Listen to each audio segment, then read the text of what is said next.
You know what I mean? So with that in mind, don't you feel that in order to avoid them from lying to you and playing the game with you, you don't feel like in just in a little bit of way that you might owe them? And like, you know, listen, I don't owe them a little, like... Hell no. Well, no, sir, you're owing, you see, what you're doing, all right, maybe the word owe might be not the right word I was trying to use, but what I'm saying, don't you feel that you owe it to yourself to give them the honesty so they can stop BSing? Right, that's what I'm saying. I mean, if it's not about the flowers, if it's not about the chocolate, if it's not about the expensive, very expensive dinners, then why lead them on this chase of this dating process when you know they're not getting any? For the dinners, for the flowers. Or for... Because of my company. Right. They just sometimes, they're paying for your company? Exactly. Is that what men do, pay for women's company? Sometimes they get a home run. Yo, we really can't be mad at that. No, I don't knock the hustle. How many girls do we not visit until they got a gift? Or they got to hustle for us. That's true. That's both ways, dog. That's you know true. what I mean? I know there's many girls that, you know, were whacking the sack, and you can't get a repeat performance unless you got something to lure me in, some bait.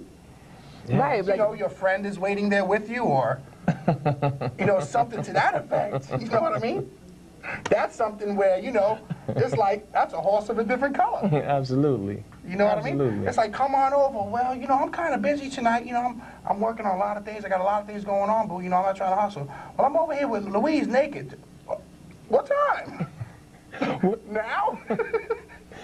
Well, going back to the dating process, what other, there was another thing that came up as far as the dating. And when you talk about borrowing, for example, I know sometimes women are impressed by cars and clothes and things like that. But you know what? Let me tell you, you two are stereotyping because men sometimes are just as impressed by that. I drive a nice ride, and people, you know, a man sometimes would always be like, yo, baby, that's your man's car? No, that's my car. No. Listen, let me explain something. That's my car. I think with the man, it's a lot different. I think a man sees a woman with a car and knows that he doesn't have to support her. Right. Right. A woman sees a guy with a car and sees support. Finally, she has something of her own. She's like, whoa, I can get money from this. I don't really think a guy looks at a girl with a car and says, yo, I can get money from this. A guy looks at a girl with a car and says, I don't have this girl taking money from me. Right. She has her own. She has her own thing. money. She doesn't. I think what a guy sees in an independent woman is somebody they don't have to support, not necessarily someone that's going to support them. Don't get it twisted. I know there's an elite few that can pimp a girl. I'm not mad at those. But you know, as far as, you know, when a guy sees a girl, you know what I mean, with a car, it just tells you, like, you know, it's somebody that has independence, it's somebody that... Not all the time. I mean, I know y'all have heard that song, you know, bum bitch. Well, just like the other way, sometimes there's a broke bitch who just sees a girl and got her going on and like, yeah, she could do a lot for me. Or I get free to bring people to my house, my apartment. They start looking around and the dude be like, oh, you got a nice place. Getting comfortable up there. Yeah, this is nice. Can't be mad at that. You know, hey, you want me to drive? No. No, you're not driving my truck. Okay, but these guys, like, you know, I've heard these men referred to as bracelets. You know what I mean? Yeah, that's you know right. What I mean? These guys are referred to as bracelets, and they're nice to... What's a bracelet now? I think you need to define that word, bracelet. Well, a bracelet is a guy that's okay to, you know, to wear every once in a while. You know what I mean? To have. It's cute to have. It's somebody that you're quick to have sex with. But you know after that, that's it. Because you know it's not going to get any further than that. But let me ask you something. What's all the fronting about as far as, you know, if a woman really wants to have sex with a guy, she's just not going to do it? What's that all about, though? Well, sometimes, again, you got to use your own judgment. Sometimes just because you want something doesn't mean that you actually got to go for it, you know, because it's about getting the respect. Sometimes if a girl does give it up the first date, some men are real immature and shallow and will lose respect. What I'm saying is that those kind of men that can't understand or appreciate that reality aren't the type of men you want to wind up with anyway. True, but that's the whole point of dating is what? A screening process. Now, how long you choose to screen is up to the two individuals, but it is more or less a screening process. It's determining what I think that we need for you know, for the male viewers is that how do we edit that screening process? Right. How can a man walk up, give you the reel, get the reel, and know where he's going to be 6 months from now in 6 minutes? I don't know. I mean, it's know. inevitable. It's inevitable. You got to play the game. It's inevitable if you're letting it be inevitable. I feel that, you know, if you feel that they're attractive, you let them knock it down. You're going to see the real dude right after the nut because the interest is that nut. Right. You know what I mean? You got to understand, like, a lot of women don't really understand that, you know, an erection takes blood from the mind. You're not thinking straight. Oh, no. You don't know what's going on. You just know that you've got to release this thing that's stuck in you. And once that release comes, so does the interest in the girl. So then you know from that moment on how much you really dig that girl. And it's not that we're not being true at that moment. So really, like, you know, a lot of times people, like I said, there's a pre-sex man and there's the post-sex man. The pre-sex man is really being true to himself because at that moment, that's how he's feeling. He's feeling like, I'm going to say whatever this girl, I feel this girl wants me to say, to let me release this so I can be real. And you know what? I think I'm going to have to add to that because I think women, maybe if they don't know intentionally, but they know in the back of their head that they are exciting that man some way, somehow. I'll give 800 numbers, for example. You know, you dial all these 877, 800, 8900, all these numbers, and it's women talking to men, getting them excited.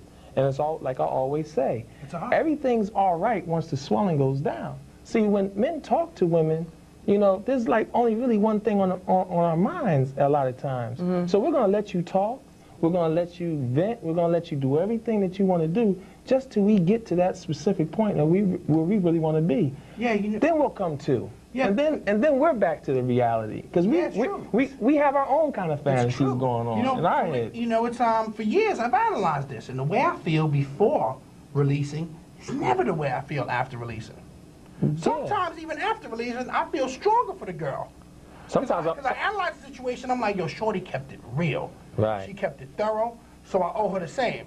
But if I had to fight and wait and play this game back and forth for 4 months, it was like, yo, I was owed that. You know what? That brings up another point. My father once told me a story about a guy named Walt. And Walt was a driver, almost like a driving Miss Daisy. And he used to drive this, you know, kind of elderly lady around. And he said every day he used to ride, you know, Walt used to drive her and look in the back seat in the rear view of his mirror.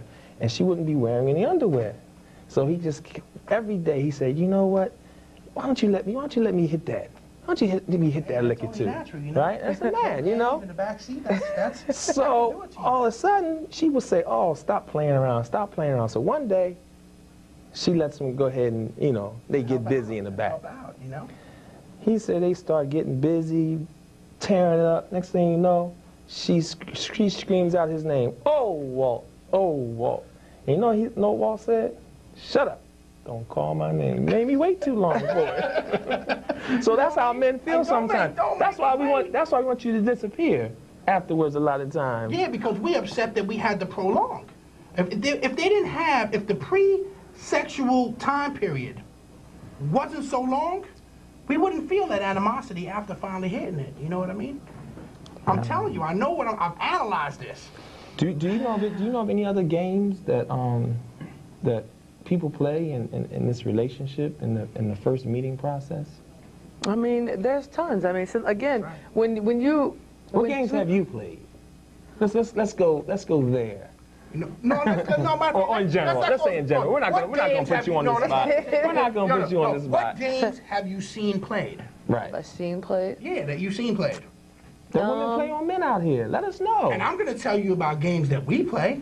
I mean, there's all types of games, but it all again, like say for instance, say if I need something, all right, that I don't have, right, but I know that you can get it for me, and I might not like you, I might know that I'm not going to give you any, but I might play the game and lead you to think that I'm gonna get you some, so that I could get what I need. That's a hustle. So see, I'm not mad at her for that. But a woman would be mad at me for one of the games I play. Wait, that's not what I do. We're speaking hypothetically. No, right. But you know what? I'm not mad at that hypothetical situation. Okay. But I can tell you in a hypothetical situation where women would be mad at me for playing some game that's something like that. Like you're thinking that I can provide something for you because you're seeing that I'm financially stable. But don't be mad at me because I switch cars with my friends 6 days a week. You think I got 6 whips.